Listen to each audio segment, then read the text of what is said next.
tout, ou bien soit vous qui allez nous suivre après. Que la grâce et la paix du Seigneur soient votre partage. Il est vrai que ça fait quand même un bout de temps qu'on ne s'est plus revu, mais le Seigneur a fait grâce, lui qui est le maître des temps et des circonstances. Il a permis que ce soir, nous puissions encore nous retrouver pour partager sur quelque chose de très profond, de très capital concernant la prophétie du temps de la fin. Et que le Seigneur vous bénisse, vous qui nous suivez. Nous croyons réellement que nous sommes au temps de la fin, comme nous ne cessons de le dire, que le temps de la fin, c'est un moment hautement prophétique parce que c'est le temps de l'accomplissement de toutes choses. Alors, comme vous le savez très bien, que nous avons toujours l'habitude de rendre grâce à Dieu, parce que nous croyons que non, c'est lui qui est l'auteur de ce moment merveilleux, l'auteur de souffle de vie, de l'être et le mouvement. Nous allons lui rendre grâce, recommander ces moments avec nos bien-aimés des chantres qui sont de l'autre côté et qui vont nous amener pendant quelques minutes dans des chants pour célébrer l'Éternel, pour lui rendre grâce. Mais avant cela, j'aimerais d'abord prier et après, nous allons laisser la place à nos bien-aimés. Seigneur, nous te disons merci. Merci pour la vie. Merci pour cette grâce. Merci pour ce moment combien merveilleux. Adonai Dieu, c'est toi qui as permis de nous retrouver encore ce soir. Bénis ce moment. Laisse que ta grâce soit notre partage. Depuis dès cet instant, bien-aimé Seigneur, prends le contrôle et la direction de toutes choses. Nous te disons merci parce que nous croyons, bien-aimé Seigneur, que pendant ce moment, tu vas encore nous édifier. Tu béniras encore nos âmes par tes conseils, par tes instructions. Dans le précieux nom de notre Seigneur Jésus, nous avons ainsi prié. Amen. Alors, sans plus tarder, nous laissons la place à nos bien-aimés qui vont nous amener dans des cantiques dans la présence du Seigneur. Et pendant qu'ils vont commencer à chanter, si l'Esprit t'amène à adorer le Seigneur, à le rendre grâce pour tout ce qu'il aura accompli dans ta vie durant toute cette année, parce que nous touchons déjà la fin de l'année, rends-lui grâce. N'hésitez pas pour lui rendre grâce, n'hésitez pas pour lui dire merci. Allons-y.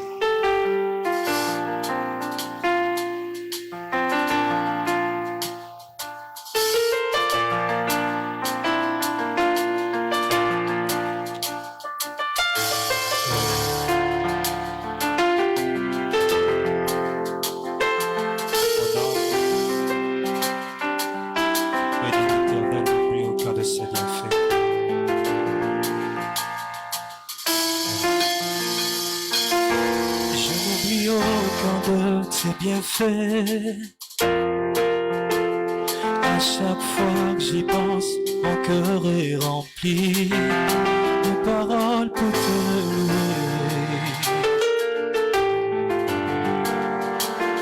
Je n'oublie aucun de tes bienfaits. À chaque fois que j'y pense, mon cœur est rempli de paroles pour te louer. De paroles pour te louer.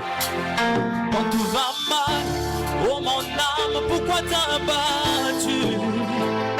Même au milieu de la tempête, il est là. Quand tout va mal, oh mon âme, pourquoi t'as battu? Même au milieu de la tempête, il est là. Moi je le louerai encore. Moi je le louerai encore. Quand tout va mal, oh mon âme, pourquoi t'as battu? Même au milieu de la tempête, il est là. Quand tout va mal, oh mon âme, pourquoi t'as battu? Même au milieu de la tempête, il est là. Moi je le louerai encore. Moi je le louerai encore. Oh mon âme, bénis l'Éternel. Oh mon âme, bénis l'Éternel.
Le bénir ensemble.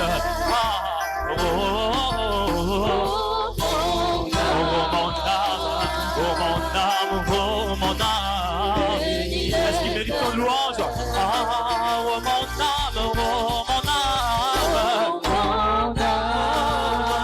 bénis l'Éternel. Oh bénis l'Éternel. Oh mon âme, tous ensemble Lobanaye, Nalingaka yo Yesue. Oh mon âme, oh bénis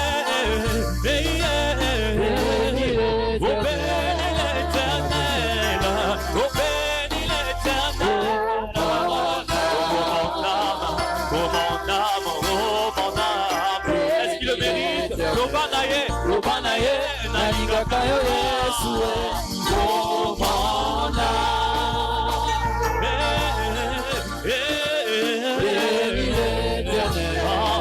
Oh bénis l'Éternel. Oh mon âme, oh mon âme. Du fond de mon cœur, Lobanaye, Nalingaka yo Yesue. Oh mon âme.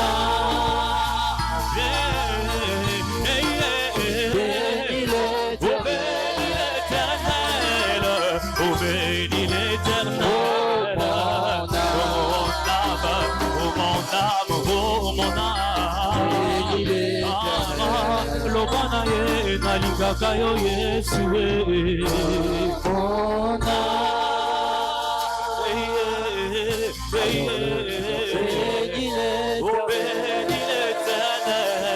et bénis l'Éternel. Oh mon âme, oh mon âme, oh mon âme, bénis l'Éternel.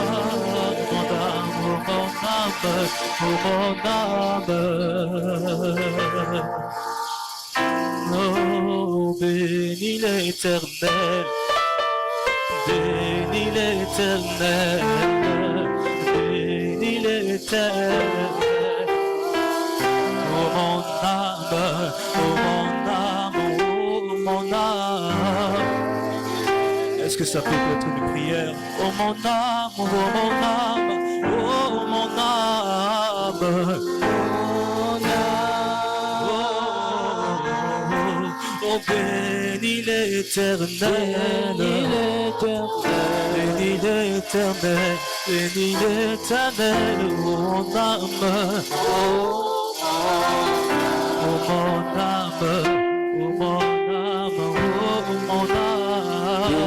Bénis l'Éternel, n'oublie aucun de ses bienfaits.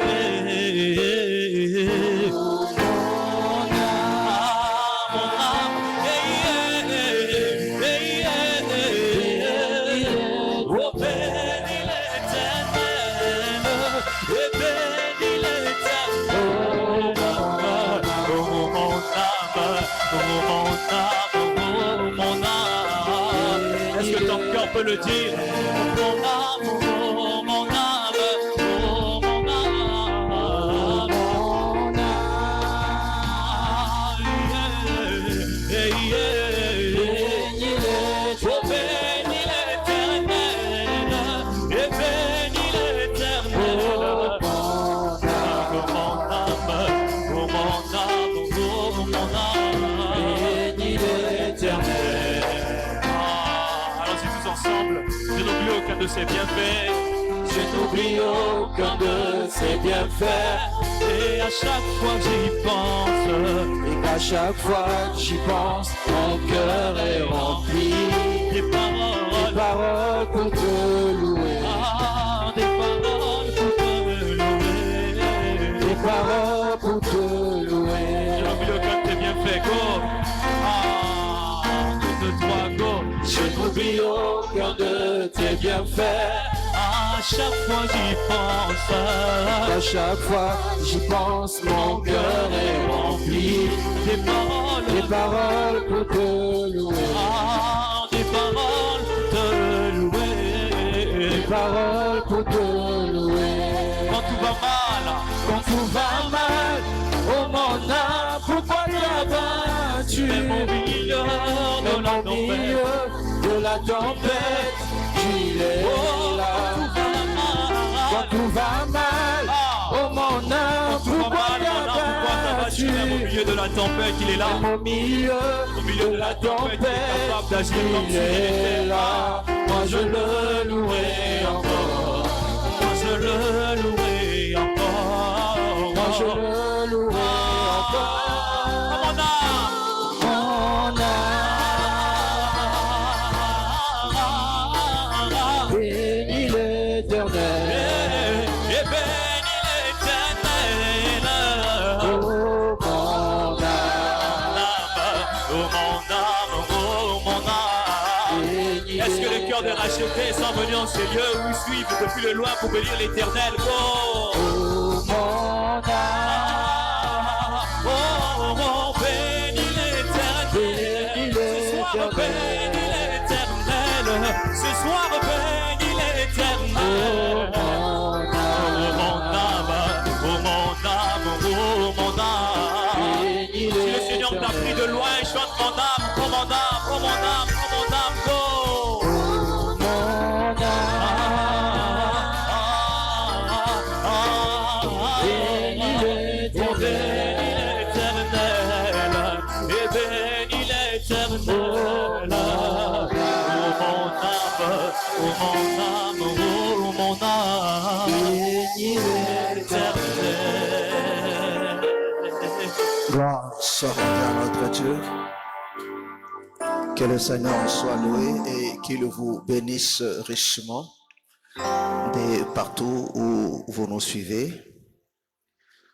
Alors, Nous passons directement dans notre sujet, comme nous l'avons annoncé.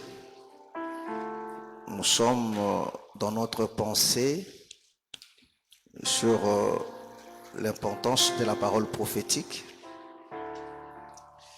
Comme nous l'avons dit, que la terre bouge, la parole de Dieu s'accomplit devant nos yeux. Et le rôle de nos prédicateurs, c'est de situer le peuple de Dieu par rapport à ce qui se passe aujourd'hui dans notre temps. Alors, notre sujet a été bien signifié que l'importance de la réélection de Donald Trump sur le calendrier de Dieu, bien sûr le parcours de l'humanité. C'est ça que nous allons essayer de voir, parce que nous croyons que les cieux et la terre ont été créés par la parole, et c'est le Seigneur qui a défini chaque chose sur cette terre des hommes, et rien ne peut se faire si le Seigneur ne l'avait pas annoncé comme le dit sa parole. Alors, si nous pouvons prendre nos Bibles, prenons Apocalypse chapitre 13, pour commencer à faire asseoir notre pensée. J'aimerais qu'on nous lise Commençons à partir du premier verset, Apocalypse chapitre 13. Nous commençons à partir du premier verset, mais la chose qui nous intéresse est à partir du verset 3. Mais on commence depuis le début pour avoir l'idée. Nous allons lire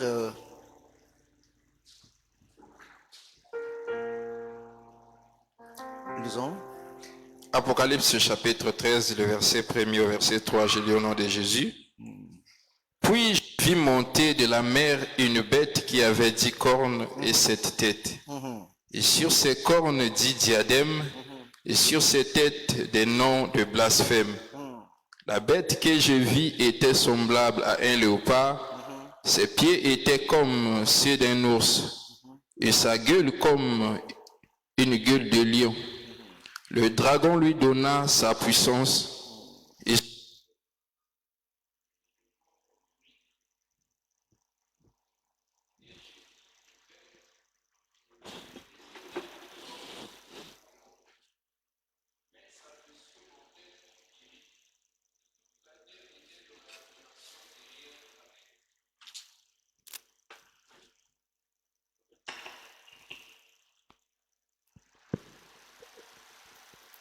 Si on peut reprendre encore la lecture. je relis encore au nom de Jésus. Puis je vis monter de la mer une bête qui avait 10 cornes et 7 têtes. Et sur ses cornes 10 diadèmes, et sur ses têtes des noms de blasphème. La bête que je vis était semblable à un léopard, ses pieds étaient comme ceux d'un ours, et sa gueule comme une gueule de lion. Le dragon lui donna sa puissance et son trône, et une grande autorité. Et je vis l'une de ses têtes comme blessée à mort, mais sa blessure mortelle fut guérie, et toute la terre était dans l'admiration derrière la bête. On s'arrête là. Gloire soit rendue à notre Dieu. Et on prend encore nous sommes toujours dans Apocalypse 13. On lit le verset, à partir du verset 11. Apocalypse chapitre 13, à partir du verset 11. Et le verset 12.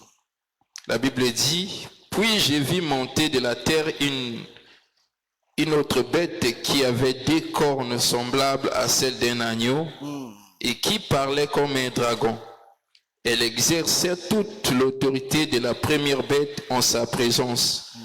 Et elle faisait que la terre et les habitants adoraient la première bête, dont la blessure mortelle avait été guérie. » Voilà, gloire soit rendue à notre Dieu.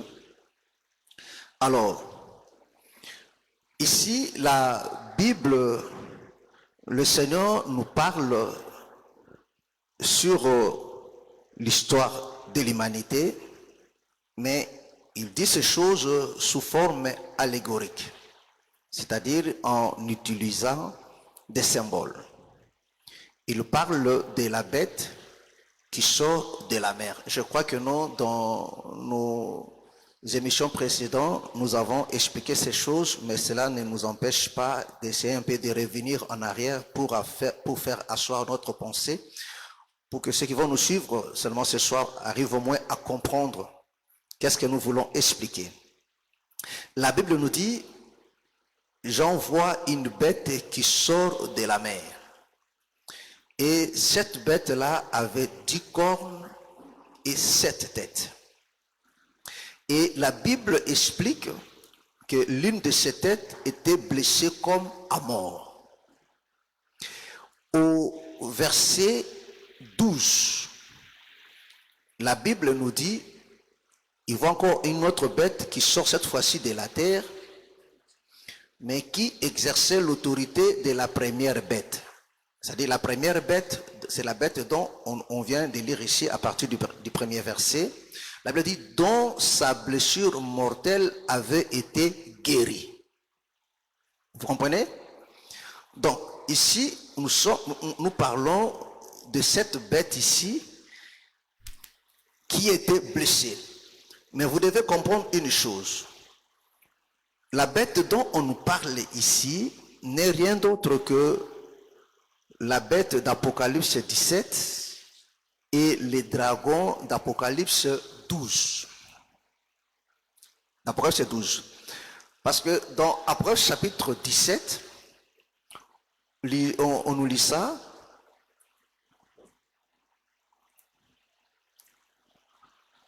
Apocalypse chapitre 17. On prend le verset 7 et le verset 8. Vraiment, suivez-moi attentivement, je vais parler calmement et simplement. Apocalypse chapitre 17, le verset 7 au verset 8. La Bible dit, et l'ange me dit, pourquoi t'étonnes-tu? Je te dirai le mystère de la femme et de la bête qui la porte, qui a les 7 têtes et les 10 cornes. La bête que tu as vue était, et elle n'est plus. Elle doit monter de l'abîme et aller à la perdition. Voilà.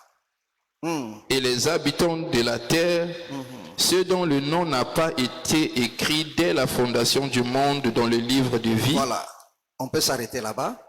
Il dit, cette bête-là était blessée à mort, mais il revient de l'abîme pour remonter à la perdition. Vous comprenez? Et dans Apocalypse chapitre 13, on nous dit, c'est là qu'on nous explique comment cette bête a été blessée. Parce que cette bête est très importante dans l'histoire de la terre. Pourquoi? Parce que cette bête encadre les deux venues du Seigneur Jésus. La première et la seconde venue. Vous comprenez?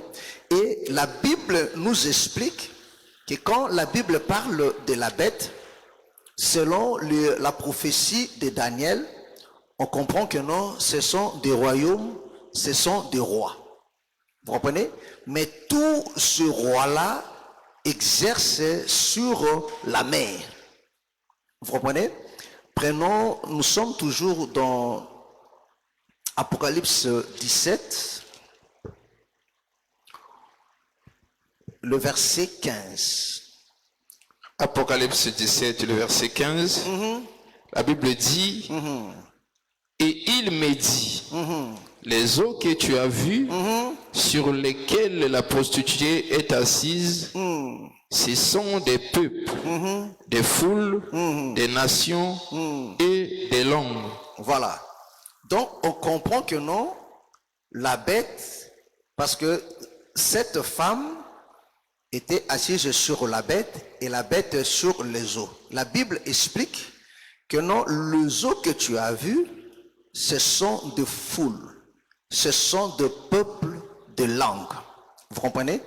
Or, si nous prenons rapidement Ézéchiel, prenons Ézéchiel pour comprendre qui est le maître de la mer, qui habite la mer. On prend Ézéchiel. Ézéchiel 27. Donc, nous commençons à partir du premier verset jusqu'au 4e verset. Ézéchiel chapitre 27, à partir du verset 1er, je lis au nom de Jésus. La parole de l'Éternel me fut adressée en ces mots. Et toi, fils de l'homme, prononce sur Tyr une complète. Tu diras à Tyr, ô toi qui es assise au bord de la mer, et qui trafique avec les peuples d'un grand nombre d'îles. Ainsi parle le Seigneur l'Éternel. Attends, il dit d'abord quoi? Le verset 3. Tu diras à Tyr, ô toi qui es assise au bord de la mer, Voilà.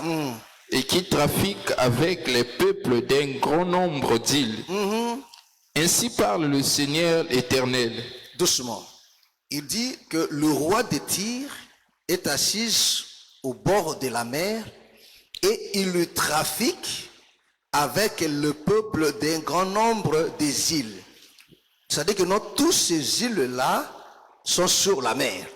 On comprend? On continue?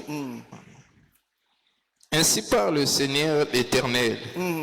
Tyr, tu disais, je suis parfaite en beauté. Ton territoire est au cœur des mers. Ceux qui t'ont bâti t'ont rendu parfaite en beauté. La Bible dit, on s'arrête là, la Bible définit le territoire du roi de Tyr, c'est la mer. On prend Ézéchiel le 28. On parle toujours du roi de Tyr. On prend le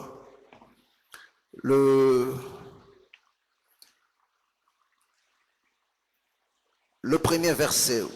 On commence à partir du premier verset jusqu'au deuxième.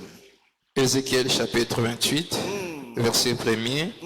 La Bible dit, la parole de l'Éternel me fut adressée en ces mots. Fils de l'homme, dis au prince de Tyr, ainsi parle le Seigneur l'Éternel. Ton cœur s'est élevé et tu as dit, je suis Dieu. Voilà, donc, il s'est fait Dieu, le roi de Tyr. Je suis assis sur le siège de Dieu au sein des mers. Ah, vous comprenez? Il dit, il est assis au siège de Dieu, où c'est? Au sein de mer. C'est-à-dire quoi? Sur la mer, c'est lui qui est Dieu. Vous comprenez? Donc, c'est lui qui est Dieu. Il s'est fait Dieu sur la mer. C'est là qu'il a son siège. Toi, tu es un homme et non Dieu. Voilà, on s'arrête là. Quand tu parles, toi, tu es un homme, c'est-à-dire que tu parles de créature. C'est-à-dire que non, ici, la Bible parle du diable, mais dans un langage caché. Le Seigneur l'appelle comme étant le roi de Tyr. Et la Bible définit son territoire, c'est sur la mer. Vous comprenez? Ici, le Seigneur explique que non, la mer ou bien les eaux, ce sont des peuples, des langues, des nations, de foule, qui est différent d'Israël, parce que Israël, c'est un peuple mis à part. Israël, c'est aussi cette terre qui est sortie aussi des eaux.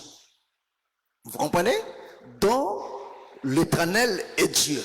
Mais dans le reste des nations, dans le reste du peuple, c'est le diable qui est maître là-bas. Celui qui règne, c'est sa doctrine qui est régnée là-bas. Sauf sur un peuple dont Dieu dit qu'il est le Dieu des Juifs, le Dieu d'Israël. Vous comprenez? Et la Bible dit que non, son territoire, il est Dieu dans ce territoire-là. Et revenons maintenant dans Apocalypse, parce que la Bible dit, cette bête-là sortait de la mer. Vous comprenez? Donc, en réalité, la Bible nous parle de royaume parce que c'est Daniel qui explique cela. La Bible nous explique que ces 4 royaumes, selon Daniel, qui sortent de la mer, qui sortent des eaux, qui vont jouer un rôle prophétique. Or, ces 4 royaumes n'est rien d'autre que l'incarnation du diable sur cette terre. Parce que la Bible dit, cette bête-là, le diable lui avait donné toute son autorité. Non seulement à cette bête ici, parce que ici dans Apocalypse 13, Apocalypse 17, on nous parle du 4e bête. Vous comprenez? Or, si nous revenons dans Daniel le 2, Daniel le 5, Daniel le 9, donc on parle de cette bête-là, des 4 bêtes. Daniel nous parle de 4 bêtes qui sont les 4 empires qui ont dirigé ce monde, qui ont dominé sur ce monde. Mais sur ce royaume-là, il y avait une personne qui dominait sur ce royaume, c'est-à-dire que c'était qui? C'était le diable, qui dominait sur l'humanité, mais au travers de ces 4 royaumes-là. Vous comprenez? Et l'une d'entre elles, c'est qui était le 4e empire. 4e empire, prenons quand même, lisons Daniel, de Daniel pour comprendre cela, pour faire asseoir notre pensée. On prend Daniel chapitre 7.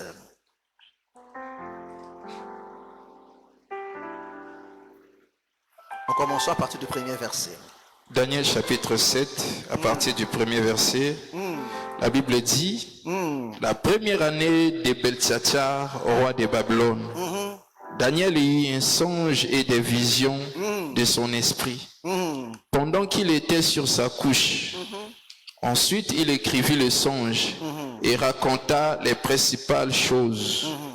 Daniel commença et dit, je regardais pendant ma vision nocturne, et voici, les 4 vents des cieux firent irruption sur la grande mer. Et 4 grands animaux sortirent de la mer, différents l'un de l'autre. C'est-à-dire quoi? Quand il dit ceci, nocturne, quand les 4 vents des cieux firent irruption sur la terre, c'est pour révéler maintenant ce qui s'est passé. Vous comprenez? On continue. Qu'est-ce qu'il voit? Le verset 3. Et 4 grands animaux sortirent de la mer, voilà. Différents l'un de l'autre. Voilà. Le premier était semblable à un lion. Il dit 4 animaux sont sortis de la mer. Vous comprenez? Or, nous savons que non, la mer, c'est ça le territoire où règne le diable.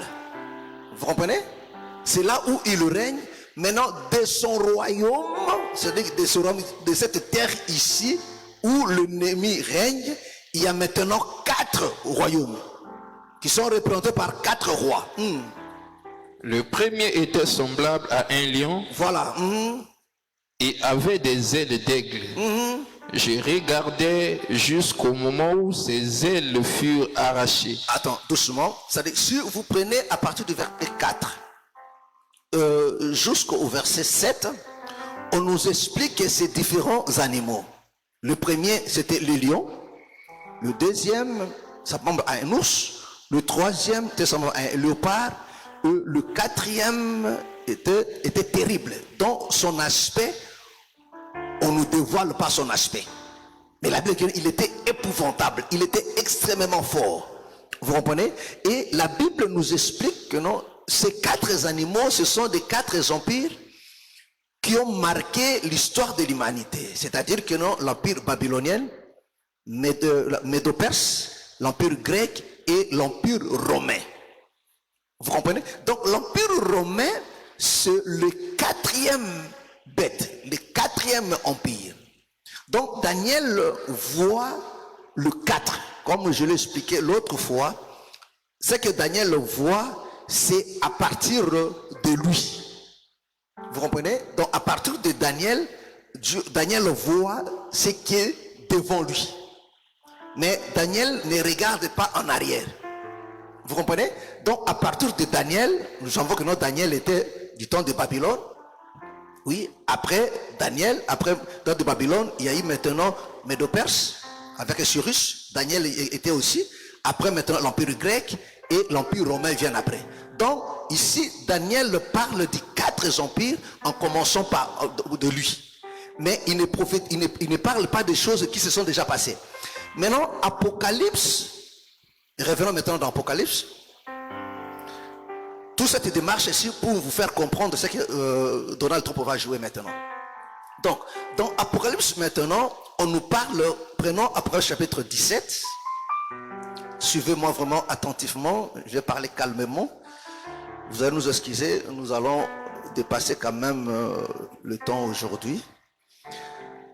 Apocalypse chapitre 17, pour gagner du temps, on prend à partir du verset 10. Apocalypse chapitre 17, le verset 10. La Bible dit, ce sont aussi 7 rois. 5 sont tombés. C'est-à-dire que non, le 7 têtes, ce sont aussi le 7 rois. 5 sont tombés. 5 sont tombés. Un existe. L'autre n'est pas encore venu. Et doucement, doucement. Il dit, ce sont le 5. Parce que ça, c'est la description de la bête. Qui est le diable lui-même, mais qui a 7 têtes et 10 cornes. Et la Bible nous explique que non, le 7 têtes là, ce sont aussi le 7 rois. 5 sont déjà tombés. Un existe. Vous comprenez? On continue. L'autre n'est pas encore venu. L'autre n'est pas encore venu. Et quand il sera venu, il doit rester peu de temps. C'est-à-dire que non, quand Jean voyait ces choses, Jean s'est retrouvé au niveau du 6e bête. Parce qu'il dit, un existe, mais l'autre n'est pas encore venu. Il dit, quand il viendra, il doit rester peu de temps jusqu'à la perdition. Vous comprenez? C'est-à-dire que non, si on parle de 7. Oh, Daniel nous a parlé de 4. Où sont sortis maintenant les 3 autres? Vous comprenez? Oh, si nous lisons l'histoire de la Bible, vous allez remarquer que non, parce qu'il n'y a que la Bible qui nous retrace très bien l'histoire de la terre, non pas des documentaires. Il n'y a que la Bible qui retrace ça très bien. Parce que la Bible, c'est le testament de l'auteur, du créateur. Vous comprenez? Oh, vous allez remarquer que non, il y a d'abord l'Égypte, il y a l'Égypte, il y a la Syrie. Vous comprenez? Donc, si vous prenez l'Égypte, il y a la Syrie, ça fait déjà 2. Vous prenez le 4, Babylone, Médo-Perse, l'Empire grec, l'Empire romain. C'est-à-dire que non, quand Daniel voyait ces choses, quand Jean voyait ces choses, Jean était du temps de l'Empire romain. Comme vous le savez tous très bien, parce que le Seigneur Jésus est venu du temps de l'Empire romain où Rome dominait la terre tout entière. Parce que ce sont ces royaumes qui ont exercé leur pouvoir sur la terre tout entière. Vous comprenez? Donc, il était du temps de l'Empire romain, donc il était au niveau du 6e. Et il parle, il y a le 7e qui viendra. Donc, Daniel voit maintenant Jean voit la totalité. Quand Daniel a vu que ce qui était devant lui, mais Jean voit maintenant même ce qui était derrière, depuis la création. Vous comprenez? Donc, Jean voit depuis l'Égypte, il remonte. Et voilà pourquoi il explique ça ici. Donc, tous ces royaumes-là exercent leur pouvoir sur les eaux. Qui est sur les eaux, on comprend que non, c'est le diable. Vous comprenez? Voilà pourquoi toute la puissance de ce monde est diabolique. Ça n'a rien à voir avec le royaume de Dieu. La Bible dit, il dit maintenant, un arrive. Ça dit que non, le 7e, le dernier, arrive. On continue. Il dit là, il va rester peu de temps. L'autre n'est pas encore venu, et quand il sera venu, il doit rester peu de temps. Et la bête qui était et qui n'est plus est elle-même un 8e roi. Et elle est du nombre de 7. Voilà. Jean explique maintenant, cette bête qui était blessée, il est du nombre de 7. Il est maintenant, lui-même, il est un 8e. C'est-à-dire que non, on comprend que non, cette bête ici, il vient 2 fois. Voilà pourquoi Apocalypse 13 et 17 nous parle de la bête qui était blessée, une blessure mortelle, mais qui est revenue encore à la vie. Donc, il revient maintenant 2 fois. Vous comprenez? Oh, la chose qui doit revenir 2 fois, c'est l'Empire romain. Oh, l'Empire romain qui a connu sa chute avec les Arabes, sa dislocation, mais cet empire romain doit revenir encore. Mais avant que l'empire romain ne revienne, il faut d'abord que non, le 7e tombe. Mais il dit que non, le 7e, il va rester jusqu'à la perdition. Vous comprenez? Donc le 7e qui va rester, mais il va rester jusqu'à la perdition. C'est-à-dire que non, quand le 8e, quand Rome va revenir, reprendre encore le pouvoir, le 7e sera là, mais il ne sera pas fort, mais il va rester jusqu'à la perdition. Vous comprenez? Or, le 7e dont on parle là, c'est donc Jean dit il va venir, mais il n'est pas encore venu. Il va rester peu de temps. Donc Jean voyait déjà la puissance des États-Unis, comment les États-Unis va s'élever pour prendre le pouvoir. Mais les États-Unis vont rester pour peu de temps, mais il va rester jusqu'à la perdition, c'est-à-dire jusqu'à la fin de toutes les choses. Mais avant sa fin, la 4e empire va encore revenir. Voilà pourquoi, dans Apocalypse 13 et 17 ici, on nous fait comprendre le rôle maintenant du 4e empire. Or, à l'heure où nous parlons aujourd'hui, nous vivons maintenant le temps de la résurrection du 4e empire, c'est-à-dire que l'empire romain. Rome qui était tombé, mais Rome aujourd'hui revient.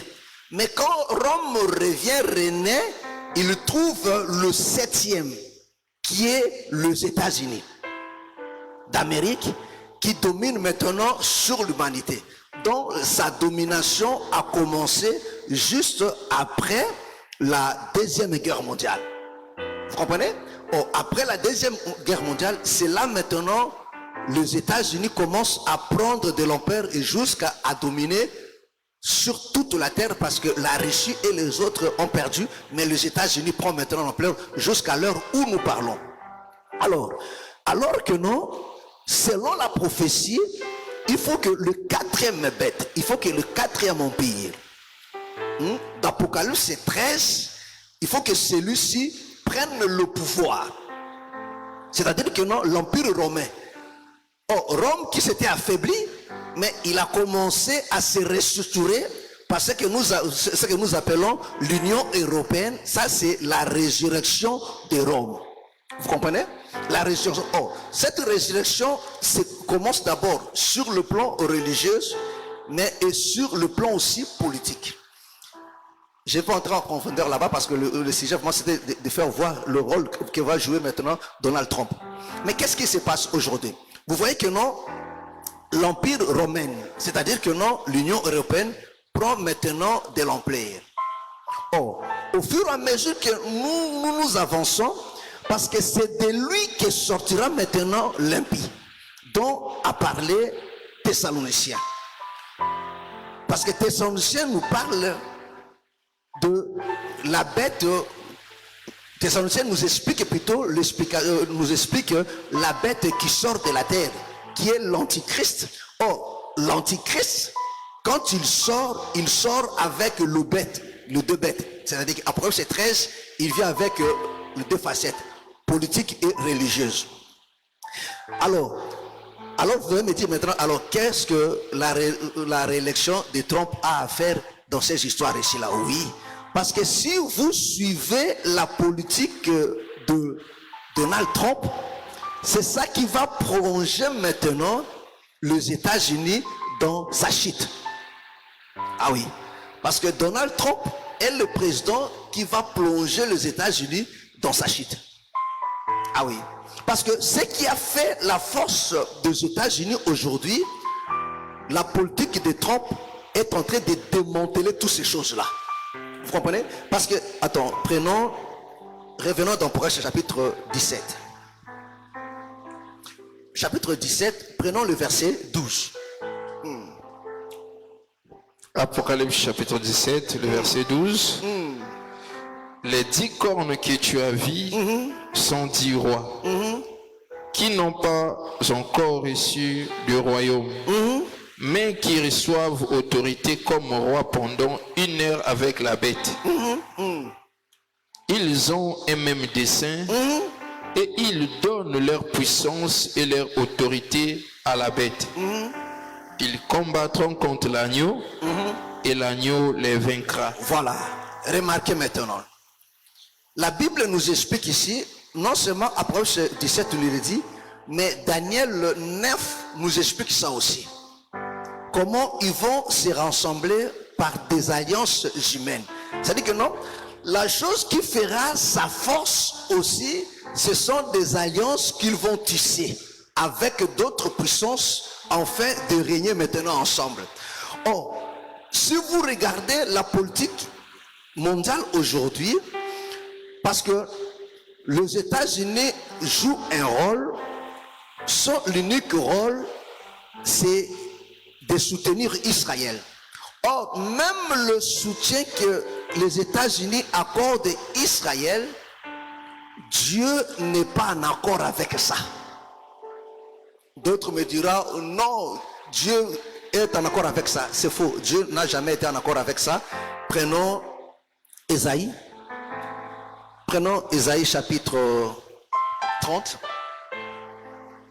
Prenons Ésaïe 30. Ésaïe chapitre 30. Commençons à partir du premier verset. À partir du verset 1er. La Bible dit, malheur, dit l'Éternel aux enfants rebelles qui prennent des résolutions sans moi et qui font des alliances sans ma volonté. Voilà. Pour accumuler péché sur péché. Voilà. Qui descendent en Égypte sans me consulter pour se réfugier sous la protection de Pharaon. Vous comprenez? Or, Pharaon n'est rien d'autre que l'ombre ou bien l'image du diable. Parce que même les États-Unis aujourd'hui n'est rien d'autre que l'ombre ou bien l'image du diable. Parce que les États-Unis fait partie du 7 qui n'est rien d'autre que non, le royaume du diable sur cette terre ici-là. Donc Israël maintenant va se réfugier, chercher son appui. Or, la pensée de Dieu sur son peuple Israël dans tous les temps a toujours été que Israël ne dépende que de lui seul. Pas des nations. Parce que les États-Unis, ce sont des nations. Ce sont des païens. Donc Israël ne peut pas se réfugier auprès d'eux. Vous comprenez? Or, on continue. Le verset 3. Non. Toujours le verset 2. Qui descendent en Égypte sans me consulter pour se réfugier sous la protection de Pharaon. Voilà. C'est ce que les États-Unis font aujourd'hui. Ils protègent les États-Unis et ils protègent maintenant Israël. Oh, comme vous le savez très bien, que non, à l'heure actuelle, Israël est en guerre contre l'Iran. Pas directement, mais au travers de ces branches, parce que les Hamas, Hezbollah, les Houthis, celui qui est derrière toutes ces choses-là, c'est l'Iran qui combat Israël, mais au travers ces branches-là. Donc, avec l'Iran, avec toutes ces nations-là. Et chercher un abri sous l'ombre de l'Égypte. Voilà. La protection de Pharaon sera pour vous une honte. Et l'abri sous l'ombre de l'Égypte, une ignominie. Déjà, ces princes sont... On s'arrête là. Prends Psaume 121, le verset 2. Ça, c'est David qui nous le dit. Psaume 121, le verset 2. Je prends le verset premier pour... Bien. Cantique des degrés. Je lève mes yeux vers les montagnes. D'où me viendra le secours? Le secours me vient de l'Éternel qui a fait les cieux et la terre. Voilà. Vous voyez comment David nous explique. Il dit, je lève mes yeux vers les montagnes. D'où me viendra le secours? David dit, le secours me vient de l'Éternel, lui qui a créé le ciel et la terre. Mais ce qu'Israël fait autre chose. Qu'est-ce qu'Israël va faire? Il va chercher du secours auprès de nations païennes. Donc ici, la Bible appelle ça l'Égypte. Vous comprenez? Et le Seigneur dit, cet appui-là ne vous servira de rien. Attends, mais vous allez remarquer que non, avant que non, Israël aujourd'hui le fasse, même du temps de la Bible, il y a un roi qui a fait ça aussi. Le roi Akaz. Qu'est-ce que Akaz a dit?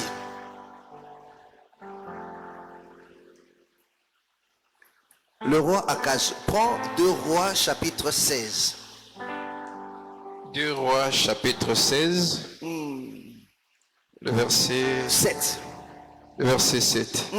La Bible dit, Akaz envoya des messagers à Ticlad-Péler, roi d'Assyrie, pour lui dire, je suis ton serviteur et ton fils. Monte et délivre-moi de la main du roi de Syrie. Est-ce que vous comprenez?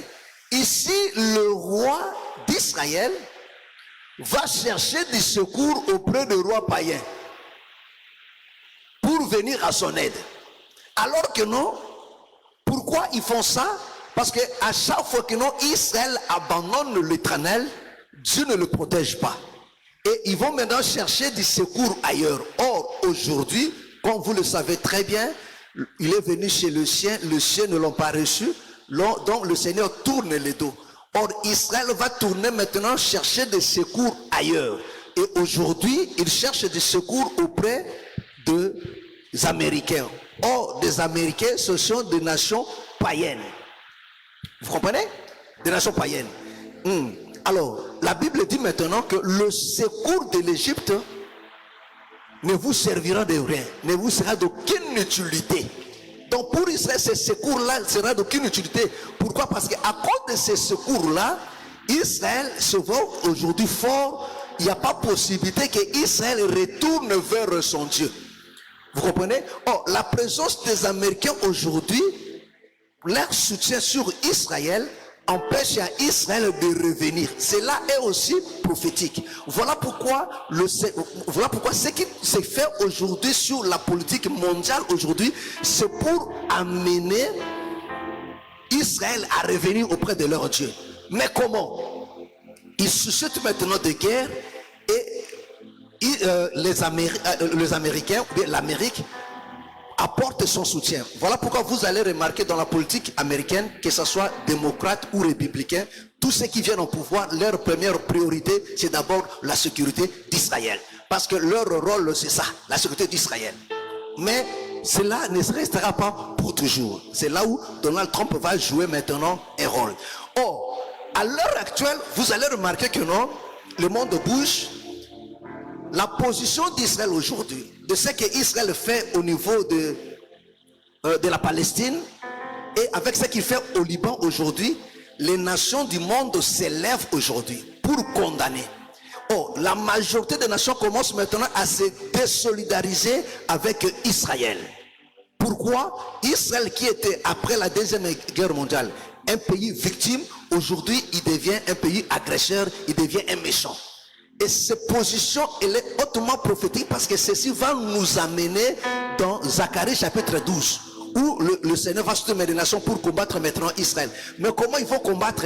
À cause de tout ce qui se fait maintenant. Mais remarquez, pendant que Israël frappe toutes ces choses, les États-Unis est derrière. Et pendant ce temps, Donald Trump vient. Or, dans sa première mandature, il y a quelque chose que Donald Trump commençait déjà à faire. D'abord, il a retiré Israël de la MONUSCO. Or, ce qui faisait la force des États-Unis aussi, c'était toutes ces choses-là.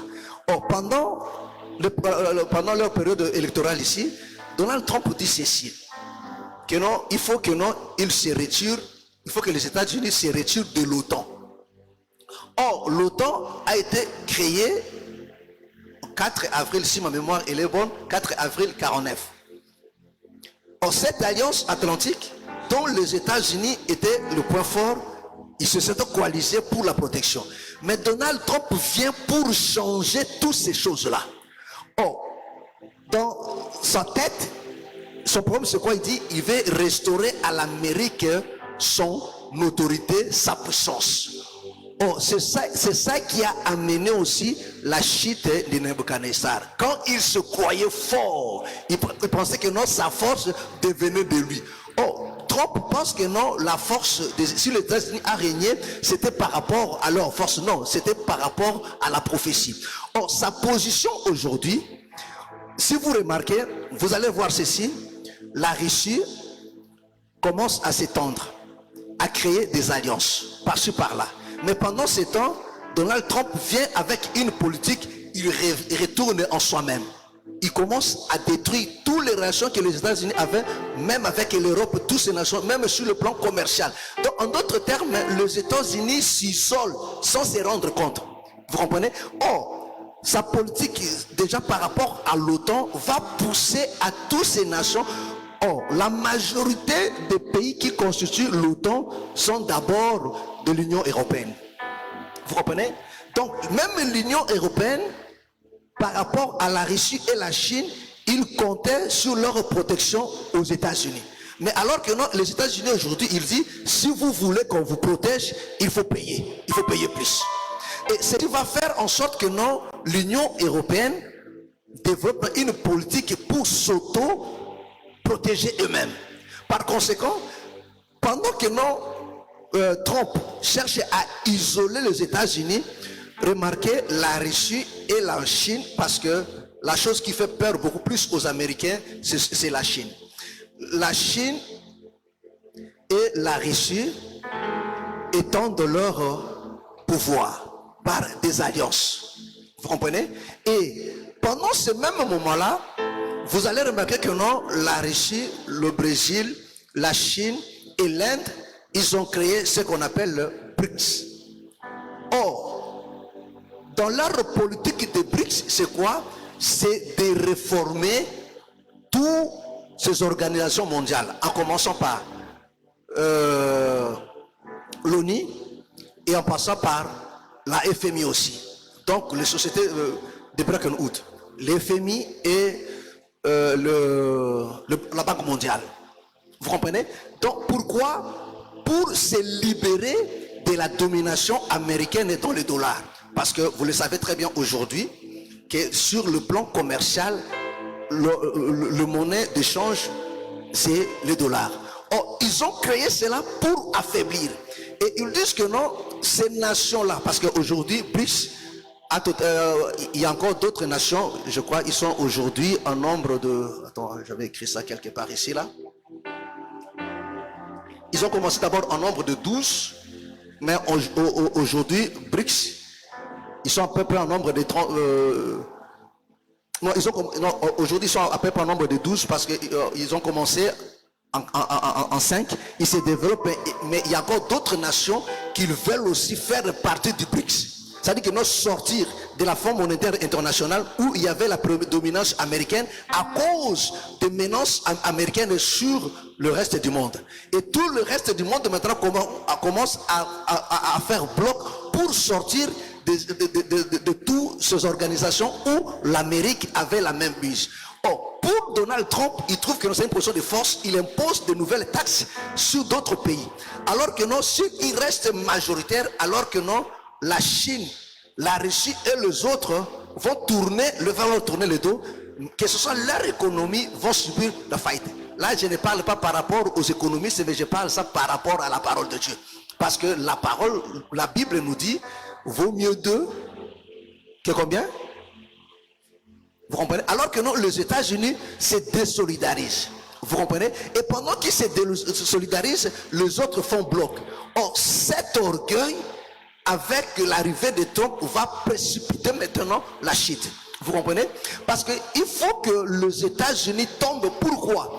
Il doit tomber pour que la bête qui sort de la mer, c'est-à-dire que non, la quatrième bête, l'Empire romain, c'est-à-dire que l'Europe, donc l'Antichrist, prenne maintenant le pouvoir. Or, le rôle maintenant de Trump, c'est de faire couler, parce que la chute des États-Unis fera en sorte que non, qu'on revienne dans Zacharie chapitre 12. Prends Zacharie 12.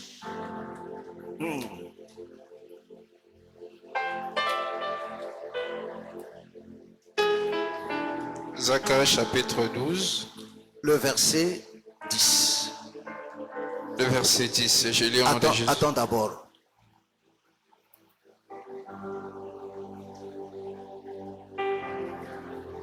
Non, prends d'abord Zacharie 14. Zacharie 14.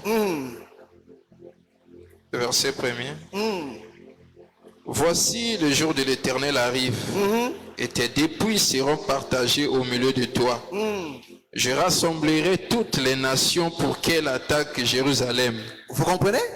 Dieu dit qu'il va rassembler toutes les nations pour attaquer Jérusalem. Vous comprenez? Or, chaque guerre a une cause. Voilà pourquoi, je le dis, je crois, dans nos prédications, que non, la guerre qui se fait aujourd'hui, la guerre que Israël se livre aujourd'hui, cette guerre-là l'expose. Cette guerre-là prépare déjà l'accomplissement de cette prophétie. Vous comprenez? Où l'humanité va se lever maintenant de la même manière. L'humanité s'est levée contre Hitler. Vous comprenez? Contre Hitler.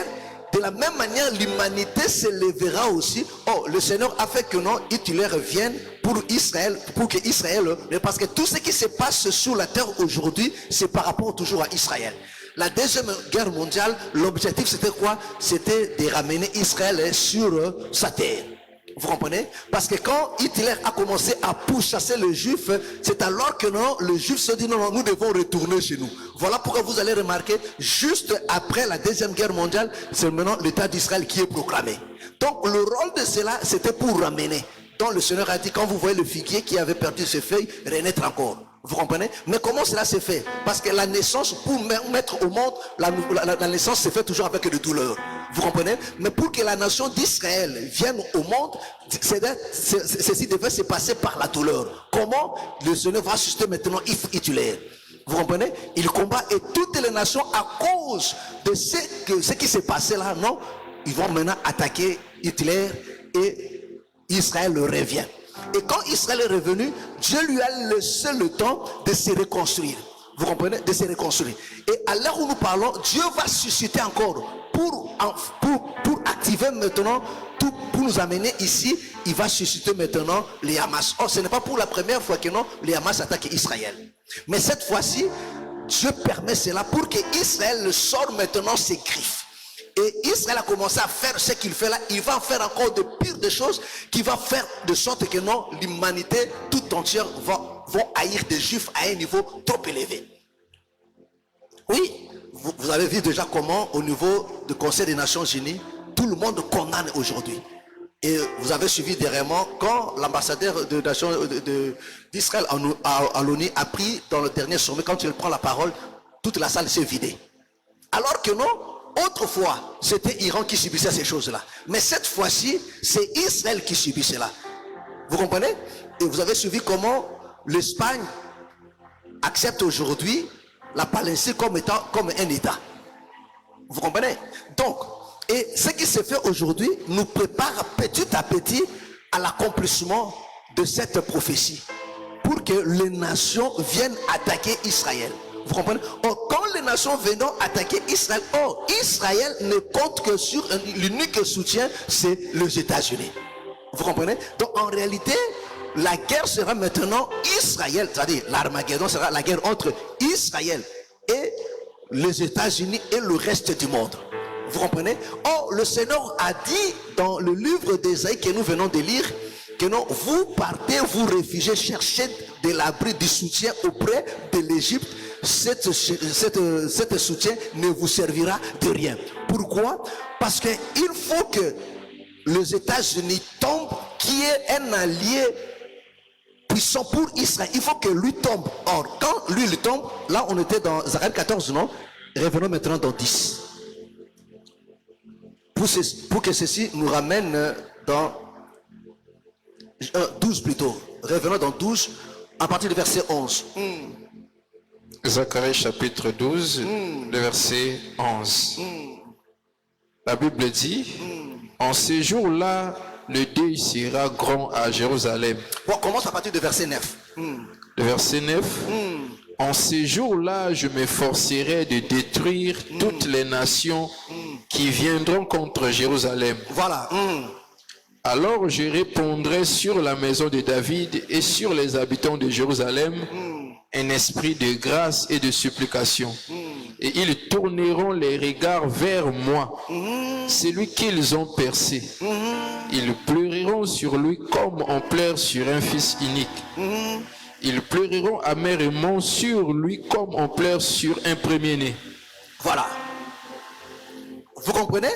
Parce que l'objectif de Dieu, c'est quoi? C'est que le peuple revienne. Mais pour que Israël revienne, il faut que Israël se sente maintenant dépouillé de tout part. Alors, il dira maintenant, non, nous avons qu'un seul soutien qui peut nous venir en aide. C'est là que Israël va tourner le regard vers l'Éternel et que l'Éternel viendra maintenant. C'est là qu'on vivra maintenant l'accomplissement dont la Bible dit, il viendra avec les nuées, donc il viendra maintenant combattre toutes ces nations qui ont combattu Israël. Vous comprenez? Mais l'arrivée de Trump, c'est pour nous précipiter dans ce que nous venons de lire là. C'est-à-dire que non, Trump, c'est le président qui va amener aussi la chute des États-Unis. C'est-à-dire que non, qui va faire en sorte que non, en pensant bien faire, alors que non, il fait très mal. Pourquoi? Parce que ce qui a fait la force des États-Unis, c'était ses alliés. Vous comprenez? Au niveau de l'Europe, de l'Asie, de l'Océanie et tout et tout. Alors que non, aujourd'hui, Trump, avec sa politique, il veut maintenant brimer tout le monde. Il veut se séparer, il vient avec des menaces. Or, avec des menaces, les gens vont maintenant se rétracter. Chaque personne va repartir maintenant vers d'autres camps. Vous comprenez? Et tout ceci pourquoi? Parce que, comme Apocalypse chapitre 17 nous l'a dit, il dit le 7e vient, mais il doit rester jusqu'à quoi? Jusqu'à la perdition. Vous comprenez? Il doit rester. Mais pendant qu'il reste là, le 4e doit prendre le pouvoir parce que la prophétie de ce temps, celui qui va amener le bateau, c'est le 4e empire, c'est l'empire romain. Vous comprenez? Mais pour que l'empire romain prenne le pouvoir, il faut que les États-Unis tombent. Or, toutes ces politiques qui se fait aujourd'hui dans le monde, que ce soit avec le BRICS, toutes ces choses-là, l'objectif c'est seulement quoi? Se faire tomber les États-Unis. Parce que le membre de ce qui constitue le BRICS aujourd'hui, ils projettent même d'avoir une monnaie. Vous comprenez? Et dans leur sillage là-bas, ils ont, comme la Russie et la Chine, ils ont opté que non, leurs transactions se fassent en monnaie chinoise. Plus, pas question du dollar. Parce qu'avec le dollar, les États-Unis pouvaient même sanctionner un Africain. Ils le font souvent avec nos politiciens. Ils disent qu'un tel monsieur, il est sanctionné, il ne va pas toucher au dollar. Donc, quand on te prie de ne pas toucher au dollar, c'est fini. Sur le plan mondial, tu ne peux rien faire parce que pour faire des transactions, tout se fait en dollars. Mais quand on te boycotte, c'est fini, tu es cuit. Donc, ils avaient une moyen de pression avec le dollar. Maintenant, les autres veulent maintenant se débarrasser déjà, sortir de ce pouvoir-là. Vous comprenez? Oh, Dieu a mis dans sa tête cette folie-là pour précipiter maintenant la chute maintenant des États-Unis. Il est vrai que non, selon les politiciens, ils disent que non, oui, Donald Trump, vraiment, c'est un vaillant, il prend des décisions. Non, ces décisions-là vont amener à sa chute. Pourquoi? Parce que tout le monde va... Parce que quand lui, il donne des embargos, par exemple, contre des vins français, toutes ces choses-là. Mais alors que non, aujourd'hui, vous allez voir que non, même les pays émergents africains font partie, parce que même le Nigeria il est candidat aussi pour accéder aussi à BRICS aussi. Il y a d'autres marchés qui s'ouvrent aujourd'hui. Mais alors que non, quand les États-Unis seront boycottés de partout, lui-même ne peut pas consommer tout ce qu'il produit. Il ne peut pas consommer tout ce qu'il produit. Par conséquent, ces sociétés vont tomber en faillite. Il sera avec ces marchandises, mais il n'y aura personne pour acheter cela. Mais pendant ce temps-là, les autres s'ouvrent au monde. Ils traitent des alliances, des accords, des partenariats. Mais pendant ce temps-là, Donald Trump vient avec une autre pensée de revenir en soi-même. Or, cette décision est suicidaire. Et mes gloires soient rendues à notre Dieu, parce que toutes ces choses concourent au bien de nous les élus. Pourquoi? Parce que quand ces choses se mettent en œuvre, ceci devrait nous interpeller, nous l'église, parce que nous savons que non, l'envahissement d'Israël ne peut se faire que non après l'enlèvement, parce que là c'est déjà l'Armageddon, vous comprenez? L'Armageddon, avant d'arriver à l'Armageddon, il faut d'abord que les deux témoins exercent leur ministère et la bête règne après pour nous amener là-bas. Mais quand nous voyons toutes ces choses, ce sont des signaux qui nous prouvent que non, l'enlèvement c'est pour très bientôt. Que l'enlèvement c'est pour très bientôt. Vous comprenez? L'enlèvement c'est pour très bientôt. Et Donald Trump va jouer le rôle pour la chute du 7e bête, c'est-à-dire qui est les États-Unis, pour laisser la place maintenant à la 4e bête de revenir sur sa position. Voilà, c'est un peu ça, on a essayé de dire d'une manière un peu précipitée toutes ces choses en bloc, mais je pense que non, le Seigneur nous a fait grâce de comprendre quand même l'essentiel. Voilà. Que le Seigneur vous bénisse richement. Que le Seigneur vous bénisse richement. Voilà pourquoi nous vous disons, oui, il y a des gens qui disent que non, Donald Trump, c'est un enfant de Dieu, c'est faux, ce n'est pas un enfant de Dieu. Ne vous fiez pas aux déclarations. La chrétienté ou bien la foi ne s'arrête pas dans des déclarations, mais dans la pratique et dans la vie. Vous comprenez? Parce que tous ces royaumes-là, ce sont des royaumes de puissance païenne, dont la Bible définit leur origine. Vous comprenez? Ils font partie du 7. Ils font partie du royaume auquel l'ennemi règne sur la surface de l'humanité. Voilà. Parce que sur cette terre des hommes ici, il n'y a aucun pays où il y a la justice. Parce que le millénium viendra pour ça. Parce que la Bible dit c'est là que le Seigneur va établir la justice. C'est-à-dire que sur cette terre ici-là, il n'y a pas la justice. Voilà. Que le Seigneur vous bénisse richement. Trump n'est pas un enfant de Dieu. Il ne l'est pas. Peut-être il va se convertir, mais à l'heure où on parle là, c'est un païen. Ne vous fiez pas aux déclarations. Ne vous fiez pas parce qu'on a prié pour lui. C'est de n'importe quoi. Que le Seigneur vous bénisse richement et qu'il vous garde. Donc nous laissons la place à nos bien-aimés qui vont nous amener dans un cantique. Et nous allons rendre grâce à Dieu. C'est par là que nous allons nous séparer. Que le Seigneur vous bénisse richement.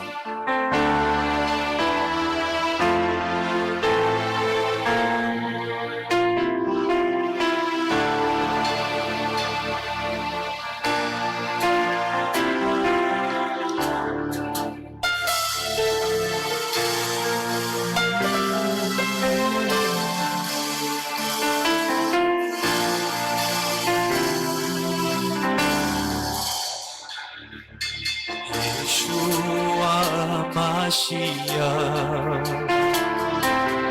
Yeshua Mashiach,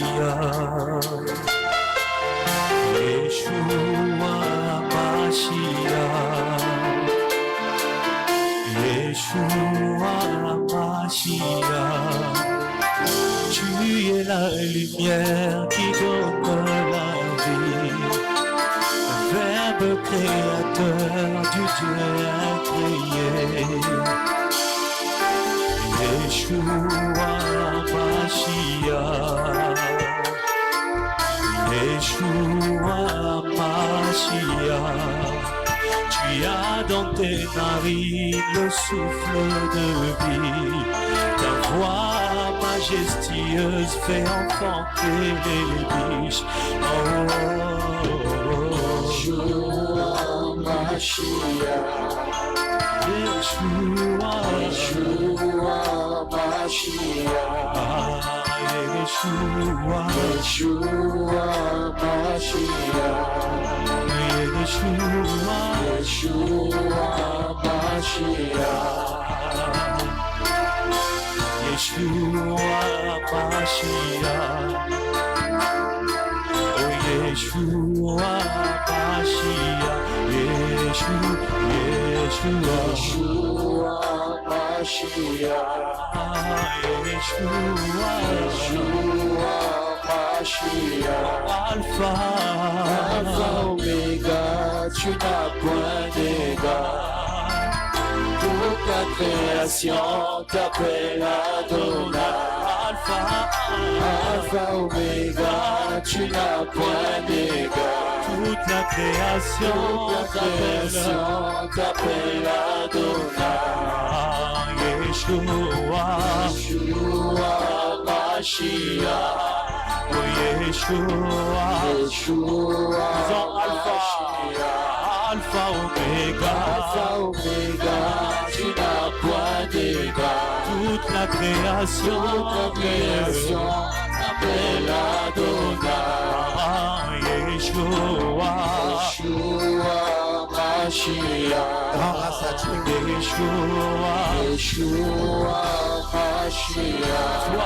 toi l'image visible de Dieu invisible, tu as défini L'amour invisible, Yeshua, Yeshua Mashiach, Yeshua, Yeshua Mashiach, Yeshua, Yeshua Mashiach, Yeshua Mashiach. comme à la mention de ton nom, Que je nous fléchis, que nous confesse, à la mention de ton nom, que je nous fléchis, de langue confesse, que cela confesse, à la mention de ton que nom, nous que fléchis, je nous fléchis, de langue que confesse, cela confesse, à la Jésus, mention de ton nom, de que nous fléchis, je nous fléchis, de langue que cela confesse, confesse, Jésus. Seigneur, nous te disons merci pour tout ce que tu ne cesses d'accomplir pour nous. Nous prions, Père bien-aimé, que ces faibles mots trouvent de place dans le cœur de ton peuple qui nous ont suivis encore et donne encore de l'intelligence à comprendre. Là où les choses n'ont pas été bien expliquées, Adonai, Dieu apporte encore ta touche à toi de la perfection. Dans le précieux nom de notre Seigneur Jésus, nous avons ainsi prié. Amen. Alors, que le Seigneur vous bénisse. Nous vous invitons demain matin dans nos cultes. Notre culte commence à partir de 8h30. Nous sommes sur Rue Lampama, numéro 64, Talangaï. Au niveau de marché de Talangaï. Donc, l'arrêt, c'est le marché Talangaï pour ceux qui viennent vers Mampassi ou bien Kombo. Vous descendez au niveau de l'arrêt marché, vous demandez la rue Lampama, on va vous montrer, c'est juste la ruelle du station Afrique. Donc vous prenez la ruelle, vous dépassez le première avenue, deuxième, troisième parcelle avant l'avenue Okemba. Et si vous venez vers Petit Chose, l'arrêt c'est l'arrêt Nieto. Et si vous venez du côté du viaduc, vous descendez au niveau de l'arrêt général. Vous entrez sur l'avenue Okemba, Dominique Okemba, donc rue Lampama, numéro 64. Et vous qui êtes de l'heure, vous pouvez aussi nous suivre en direct à partir de 10h. À partir de 10h, nous serons en direct. Suivez-nous, nous pensons que vous serez richement bénis. Alors, que le Seigneur vous bénisse. Si le Seigneur nous fait grâce, nous allons encore nous revoir. Que la grâce et la paix du Seigneur soient votre partage dans le nom du Seigneur Jésus pendant qu'on nous entende encore notre cantique.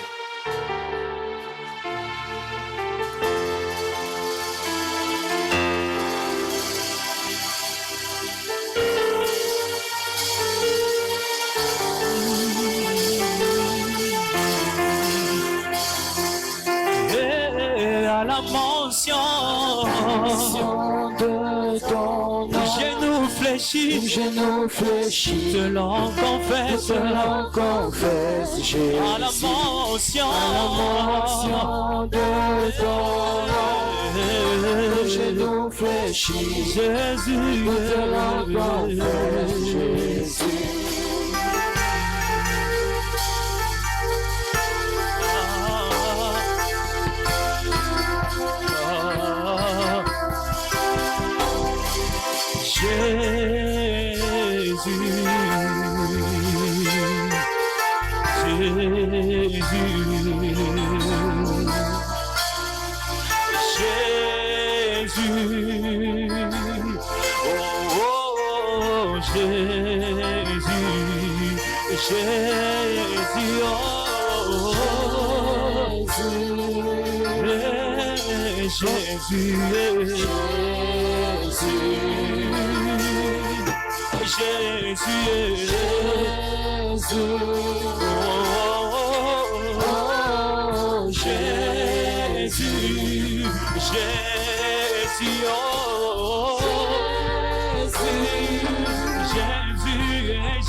Le nom qui délivre, Jésus.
Jésus, oh Jésus.